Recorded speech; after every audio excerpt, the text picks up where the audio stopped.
I'm joined by the spokesperson of the APC campaign organization, Senior Advocate of Nigeria, Festus Keyamo, joins us live from Abuja. Mr. Keyamo, thank you for joining us tonight. We reported the return of your party's presidential candidate just at the start of this bulletin. I'd like us to begin from there. Even after posting pictures to rebuff certain concerns about his health, you'll notice that that has still formed the theme of most conversations we've had online and on traditional media. Do you think that the APC campaign organization has anything to prove in this regard? And do you see this campaign moving on from his health and his age? Well, we have moved on. In fact, we were not even there before, so there's no question of us moving on in terms of we, the campaign council. For others who are mischief makers, who are opposition party members, who don't want to move on from there, we encourage them to stand there. They should stand there while we are moving on to our campaigns. For us, there was never a question about his health. For us, there was never a question about his age. There has been no document either in history or throughout his term, the time he campaigned and won as a senator, as a governor. There has been no document that surfaced anywhere at all, suggesting in any manner that there was some kind of discrepancy about his age. So these are all nothing but mischief. So for us, the campaign was never there. We have moved on. We are looking at serious issues. And now that he is back, we are just prepared to roll out a timetable and then hit the streets. Just to also explain, like I've explained some other places before, that the September 28th deadline was just a deadline allowing parties to begin campaigns. It was not a compulsory date that parties had to begin campaigns on that day. Okay, so for us, it was just a day to begin preparations. In 2019, I've explained before that we did not inaugurate our campaign council until after 50 days after the official date by which campaigns were allowed to begin. That was November 18, 2018. And we did not inaugurate our campaign council until January 7. It may not be as long as that now, but I'm just telling you that we have a history, behind this. And at that time, it helped us, the strategy helped us because when we began, we did not run out of breath up until the voting day. And that was how we won the elections. So for us, back to your question, we were never there at any point. So there was even no point our moving away from there. For others who have been standing on his health and other mischief, they can continue to remain there while we move on. I hear you, Mr. Keyamo. You also talked about the issues within your party, which is where I'm going to right now. I hear your analysis about the timeline. I've also heard you talk about the 50-ton trailer analogy, how it is a bit difficult for big things to start. But perhaps the big concern is why the delay? Your party had been mostly crisis-free post-convention until it released the presidential campaign council list. We hear that that list has now increased from some 422 to about 2,000. My question really is, what is the update as we speak right now as regards what appears an apparent delay in the APC campaign kickoff? With all respect to you, use the word delay.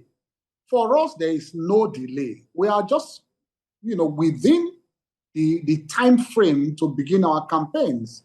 And we have 4 months to do that. Don't forget that. We have 4 months. October, November, December, January, and then about 2 weeks in February.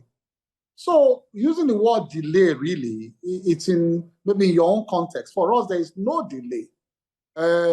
It's enough time frame for us to plan and then to campaign. Like I said it before, and I'm sure you heard it loud. You heard me loud and clear. Then in 2019, we didn't do it until after 50 days. We didn't inaugurate until after 50 days. After the campaigns, the official date for beginning of campaigns. So for us, we're just planning properly. That's to come back to your question. We have so many stakeholders, and these are not just small stakeholders, major stakeholders of this party, including Mr. President. You should realize that Mr. President is the leader of our party, he's the chairman of the campaign council, and he also has a presidential diary. So we have to also take into consideration that presidential diary too. And then, of course, other major stakeholders. So once all of these are synchronized, and I'm happy you gave the example I've given in some other, forum before, the example of, a small car wanting to hit the highway, you just start it and move, but not a 50-ton trailer. It takes a lot, even to warm up the engine of a 50-ton trailer, and then maneuver it onto the highway. It's not as what not the same thing you do with a four-cylinder or what car, So please, we want Nigerians to be patient with us. Our supporters, they are extremely supportive. Many of them, of course, you have seen it in Benue, in Lagos, in Imo, in Kogi, that they have even started charging the atmosphere ahead of the official kickoff. So a few things are going on here and there, but we will hit the streets as soon as possible. Perhaps we'll take a cue from the 2018 you quoted and say that maybe in another 50 days we'll hear back from the APC.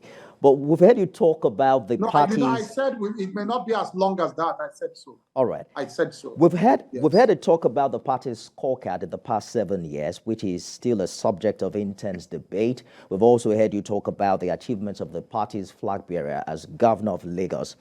But the question right now is, where's the party's manifesto? I heard your comment about this earlier, but I know you've seen the document. Perhaps you can try leaking a few highlights tonight.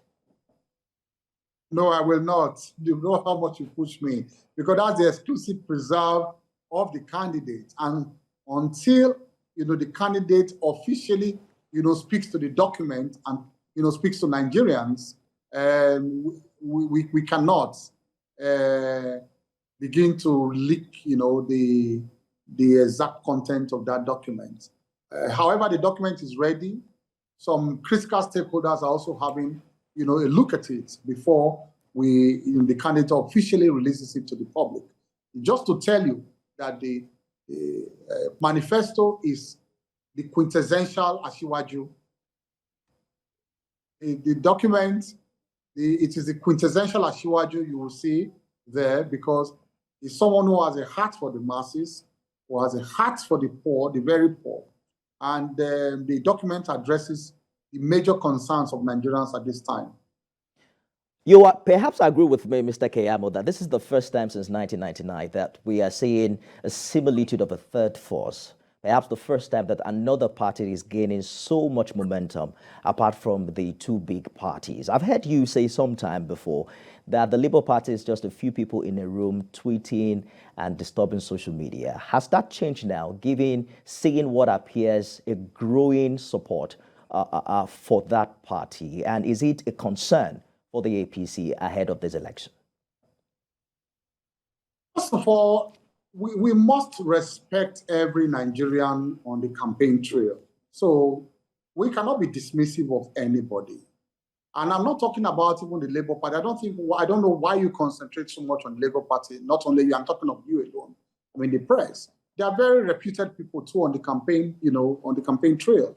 But the NMPP is there, Kwankwaso, the ADC, the SDP, the APGA. They have a government in place and they have a candidate. All of this, we give them equal respect as much as we give the Labour Party. We don't regard one over the other. Okay, because all of them have their catchment areas where they have their strengths. All of these parties. So why will you give? Why should we regard all of them? Let me tell you why. All of them may not have the national spread. I believe it's only the PDP and the APC that has a national spread. So I will still stand on that. However, some of these parties can be disruptive in certain areas, and so you need to also look at them. Go to those areas, and even those areas where they can be disruptive, you can also ensure that you match them, strength for strength in those areas. You saw the show of force we did yesterday in Imo State. That was the heartland of one of the candidates who is from the eastern part of Nigeria, but we did a show of force there. So we think that we should give the normal, usual respect to all of these candidates. However, that does not translate to the fact that we think they can beat us. We are extremely confident, taking into cognizance the demographic calculations of Nigeria, the normal demographic calculations, and we think we are confident of victory.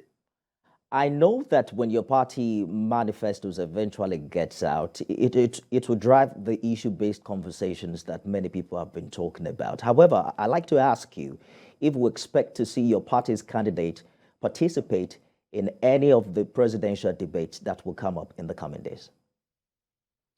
Well, sitting down here as a person, I do not have the powers to make a definitive statement. That decision will be taken at the highest level of the party, at the highest level of the campaign council. And once that decision is taken, be sure that I, as a director of public affairs and the spokesperson, I will communicate it to the public.